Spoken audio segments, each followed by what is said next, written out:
শিক্ষার্থীদের আন্দোলনে ভর করে আবারও তাণ্ডবের পথে হাঁটছে বিএনপি জামায়াত, এমন অভিযোগ করেছেন আওয়ামী লীগ সাধারণ সম্পাদক ওবায়দুল কাদের। এমন পরিস্থিতিতে জেলায় জেলায় নেতাকর্মীদের পাহারা বসানোর নির্দেশ দিয়েছেন আওয়ামী লীগ সাধারণ সম্পাদক। সকালে এক জরুরি সভা শেষে আওয়ামী লীগের শীর্ষ নেতা বলেন, বিএনপি জামাতের উস্কানিতে ঝরে গেছে কয়েকটি প্রাণ। সমসাময়িক ইস্যু নিয়ে আওয়ামী লীগের জরুরি যৌথ সভা। উপস্থিত ছিলেন সভাপতিমণ্ডলীর বেশ কয়েকজন সদস্য, যুগ্ম সাধারণ সম্পাদক সহ কেন্দ্রীয় এবং মহানগর উত্তর দক্ষিণের নেতাকর্মীরা।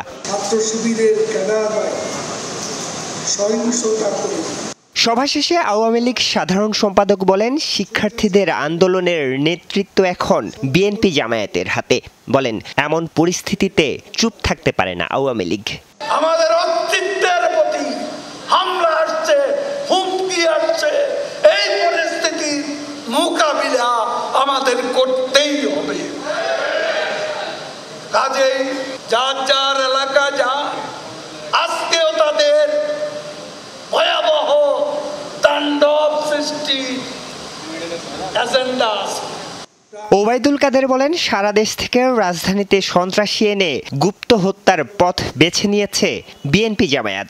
তাদের সশস্ত্র ক্যাডার বাহিনী সারা বাংলাদেশ থেকে এনে এই শহরে তারা গুপ্ত হত্যা করা শুরু করেছে।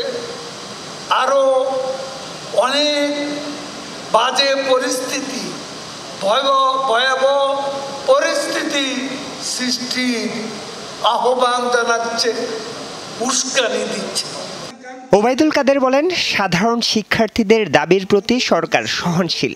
শিক্ষার্থীদের সর্বোচ্চ আদালতের সিদ্ধান্ত পর্যন্ত অপেক্ষা করার আহ্বান জানান তিনি। আন্দোলনকারীদের বলব, আইনের পাশে